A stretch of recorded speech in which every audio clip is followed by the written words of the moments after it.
ఈరోజు ఒక మంచి విషయాన్ని తెలుసుకునే ప్రయత్నం చేద్దాం. అందులో యేసుక్రీస్తు వారిని ప్రశ్నిస్తూ ఏదేమైనా సరే చిక్కుల్లో పెట్టాలి అనే ఆలోచనలో చాలామంది ఆ రోజుల్లో కూడా వెంట తిరుగుతూనే ఉండేవారు. అలా తిరుగుతున్న క్రమంలో ఒకనొక గుంపు వచ్చింది యేసుక్రీస్తు వారి దగ్గరికి. వచ్చింది. వచ్చి ఏమంటుందంటే మత్తయి సువార్త 22వ అధ్యాయము 15 నుంచి ఒకసారి చూద్దామా. మత్తయి సువార్త 22వ అధ్యాయము 15.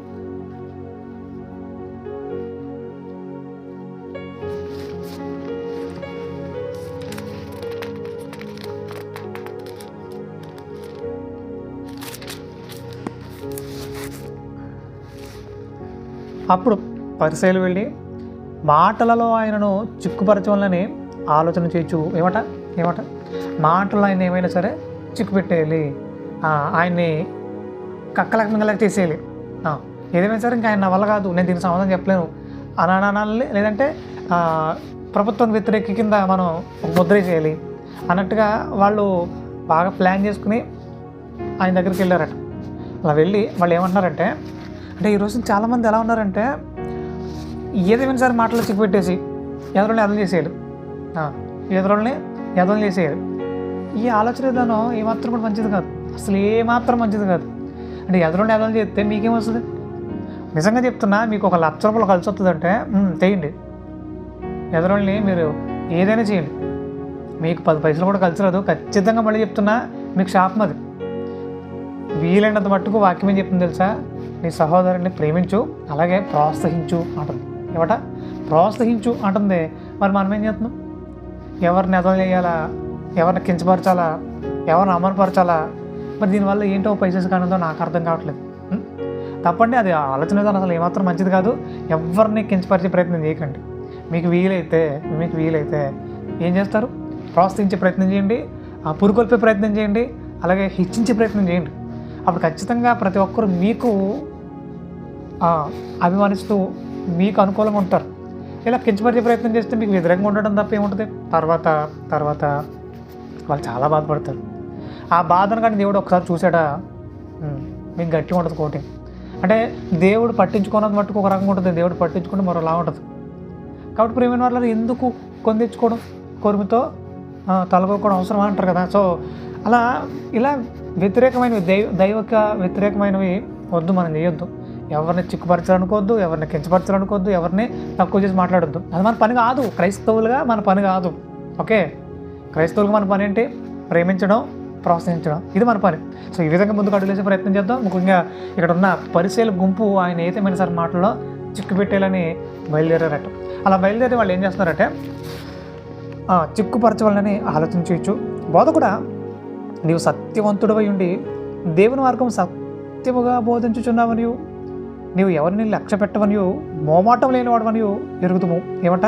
సత్య మార్గాన్ని సత్యంగా బోధిస్తున్నావని, నువ్వు ఎవరిని లక్ష్య పెట్టవని, మోమాటం లేనివాడవని మేము ఎరుగుదుము అంటాడు.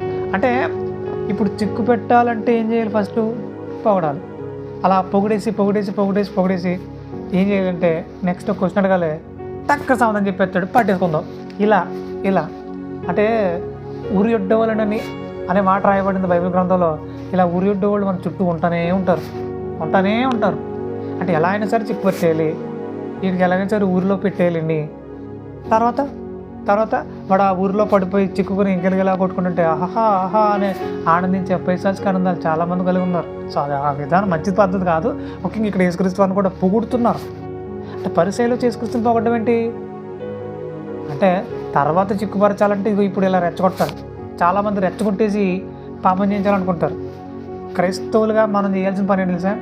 ఎవరు రెచ్చగొట్టినా, ఎవరు పొగిడినా రెచ్చిపోకూడదు, పొంగిపోకూడదు. ఇది జ్ఞానం కలిగి ఉండడం అంటే. క్రైస్తవులుగా మనం కలిగి ఉండాల్సింది ఏంటి? ఇలాంటి వివేకంగా కలిగి ఉండాలి. ఎవరైనా పొగుడుతున్నారా? దేవునికి మహిమ కలుగుగాక. ఎవరైనా రెచ్చగొడుతున్నాడా? దేవుడు నాకు ఇచ్చిన ప్రేమను బట్టి మిమ్మల్ని క్షమించేస్తున్నాను, ఆమె ఇలా ఉండాలి. కానీ ఎవడన్నా రెచ్చగొడితే ఓహో అని రెచ్చిపోవడం, ఎవడన్నా పొగిడితే అలా పొంగిపోవడం అంటే అది ఇంకా జ్ఞానంలో పరిణతి లేదని చెప్పాలి. క్రైస్తవులుగా మన పరిణతి సాధించిన వారంగా ఉండాలి. ఎవడో రెచ్చిపోతే ఇక నీకు కుక్కకి సంబంధం ఏమైనా ఉందా? కుక్కను కూడా రెచ్చగొడితే రెచ్చిపోతుంది.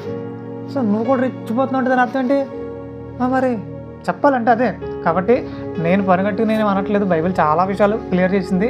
రెచ్చగొట్టితే రెచ్చిపోవడం అనేది చాలా చాలా చాలా చాలా మూర్ఖత్వం అవుతుంది. అలా ఎక్కడ రెచ్చిపోకండి. దేవుని ప్రేమను బట్టి ప్రేమించే ప్రయత్నం చేయండి. ఎక్కడ కూడా మిమ్మల్ని పాటు చేసుకునే ప్రయత్నం చేయకండి. ఎవడో మిమ్మల్ని కంట్రోల్ చేసేలా మీరు ఎందుకు ఉండాలి? ఎవడో మిమ్మల్ని కంట్రోల్ చేసేలా మీరు ఎందుకు ఉండాలి? సో అది మంచి పద్ధతి కాదు. ఇప్పుడు ఇక్కడ యేసుక్రీస్తు వారిని బాగా పోగొట్టి రెచ్చగొడుతున్నారు. ఏమని మాట్లాడుతున్నారంటే, ఏమైనా క్వశ్చన్ చేస్తున్నారంటే ఆయన్ని 18 వచ్చిన ఓకే 17 నీకేం తోచుచున్నది? కైసరుకు పన్నించడం న్యాయమా కాదా? మాతో చెప్పుమని అడుగుటకు హేరోదీయులతో కూడా తన శిష్యులను ఆయన వద్దకు పంపిరి. అంటే హేరోదీయులు కూడా అధికారులు కూడా వచ్చారు. ఇప్పుడు కైసరుకు పన్నించుట న్యాయమా కాదా అని ఒక క్వశ్చన్ వేశారు. ఇప్పుడు ఈయన ఏమంటాడు? సమస్తం నా తండ్రివి, మీరు ఏమైనా ఇవ్వాలనుకుంటే ఆయనకి ఇవ్వండి, అంతేగాని ఇగో కైసరుకు కానీ హేరోదీయులకు కానీ మీరేం పని కట్టాలని పని లేదు అని అంటాడు. పట్టేసుకుందాం అన్నట్టుగా వీళ్ళు రెడీ అయిపోరు. అంటే ప్రియమైన వాళ్ళరా, ఇప్పుడు ఇలా పట్టేసుకుందో రెడీ అయిపోదాం అంటే మొత్తానికి ఇదంతా కొంచెం ప్లాన్ చేసుకుని వచ్చారేమో, కానీ వాళ్ళు ఒక విషయం మర్చిపోయారు. అసలు ఎవరి దగ్గరికి వచ్చారు విషయం మర్చిపోయారు. యేసుక్రీస్తు వారి దగ్గరికి వచ్చారు. జ్ఞానానికే అధిపతి, మహాజ్ఞాని. అలాంటి మహాజ్ఞాని దగ్గరికి వచ్చి క్వశ్చన్లు వేసేద్దంటే తిరిగేసి ఆ పచ్చి పడిపోతే తెలియట్లేదు వీళ్ళకి. చాలా గట్టిగా సమాధానం చెప్పాడు. ముఖ్యంగా ఆయన దగ్గరికి వచ్చేసి ఆయన ప్రశ్నించేసి ఆయన చిక్కు పెట్టేద్దాం అనుకోవడం వీళ్ళ బుద్ధిహీనత, మూర్ఖత్వం, అంతమించి ఏమీ లేదు. ఇప్పుడు కైసరు పన్నించడం న్యాయమా కాదా అని అడిగారు.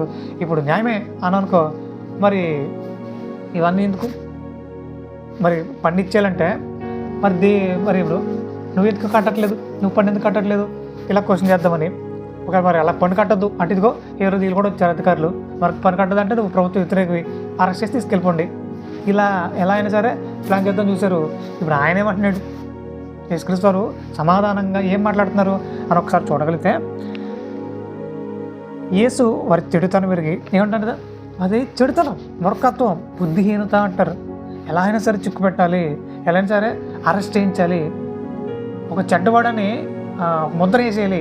ఈరోజు చాలామంది పరితపించిపోతూ ఉంటారు, ఇటు చెడ్డోడు అని. అలా ఎవరో ఒకరు చెడ్డ చేయాలని ఆలోచన ఉంటారు. సో అది మంచి పద్ధతి కాదు. ఇక్కడ యేసుక్రీస్తు కూడా దాన్ని ఎరిగి, వారి చెడుతనం ఎరిగి ఏమంటున్నాడు? వేషధారులారా నన్ను ఎందుకు శోధించుచున్నారు? పన్ను రోగి ఒకటి నాకు చూపుడని వారితో చెప్పగా వారు ఆయన వద్దకు ఒక ధ్యానారం తెచ్చిరి. ఏవైతే మీ దగ్గర ధ్యానాలు ఉన్నాయో అది ఒకసారి తీసుకురండి ఒకటి అని చెప్పేసి అన్నాడు. ఆయన తీసుకొచ్చిన తర్వాత అప్పుడు ఆయన ఈ రూపమును పైవ్రాతయో ఎవరు అని వారిని అడుగగా వారు కైసరు అనిరి. అందుకైనా అలాగైతే కైసరునకును దేవునికిని చెల్లించుడని వారితో చెప్పాను. ఏమట? కైసరుకి ఇచ్చేయండి, మరి దేవునికి ఇచ్చాను అన్నాడు. ఇప్పుడు దేవునివి కైసరు అని ఈ రోకల మీద రాసుందా? లేదే. అలా ఏం రాయబడలేదే. మరి ఇప్పుడు దేవునికి ఇచ్చేయాలి, మరి కైసరుకి ఇచ్చేయాలి అంటున్నాడంటే వీళ్ళకి అర్థం కాల. అమ్మా ఏదో చిక్కుపడదామని వచ్చాం, కానీ ఇదేంటబ్బా ఈయన ఇలా సమాధానం చెప్పాడు. కైసరుకి ఇచ్చాలంట, దేవునికి ఇవ్వాలంటున్నాడు. కైసరుకి ఇచ్చేస్తాం, సరే ఓకే డన్, మంచిదే. కానీ దేవునికి ఇవ్వడం ఏంటి? దేవుని ప్రత్యేకంగా ఉన్నాయి పనిగట్టుకుని ఏమన్నా వేరే రోకలు ఏం తయారు చేశారా? వేరే ధ్యానారాలు ఏం తయారు చేశారా? అదేమన్నా ఉందా? అర్థం కాలేదు. ఇంకా కింద రాయబడింది, వారి మాట విని ఆశ్చర్యపడి ఆయనను విడిచి వెళ్ళిపోయారట. అంటే ఆశ్చర్యానికి గురైపోయారు. అరే ఏంటి ఈయన చిక్కుపడదాం వస్తే ఈయన మనల్ని చిక్కులో పెట్టాడు. కైసరుకి ఇచ్చారట, దేవునికి ఇవ్వాలట. ఇప్పుడు దేవుని ఏంటి అర్థం కాలేదు. అసలు ఏంటి ఈయన ఆలోచన విధానం ఏంటి? ఇంత జ్ఞానంగా ఉన్నాడేంటి? మనం ఏదో చిక్కులు పెట్టేద్దామని వచ్చాం, మనల్ని చిక్కులు పెట్టేసాడు ఈయన. ఇప్పుడు దేవునికి ఇవ్వాలా? దేవుని అంటూ ప్రత్యేకంగా ఉంటాయా? దేవుని అంటూ కొన్ని ప్రత్యేకంగా ఉంటాయా? మరి అవేంటి? మనం ఏమి ఇవ్వాలి దేవునికి?